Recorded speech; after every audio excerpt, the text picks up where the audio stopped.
வணக்கம். இன்றைய சட்டக்கவசம் செய்திகள் வாசிப்பது தளபதி நித்யராஜ்.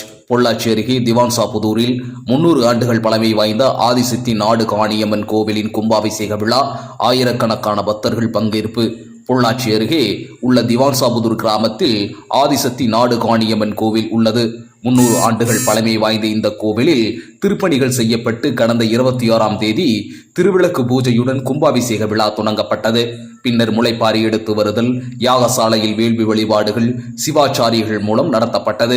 முக்கிய நிகழ்வான கும்பாபிஷேக விழா இன்று காலை வெகு விமர்சையாக நடைபெற்றது.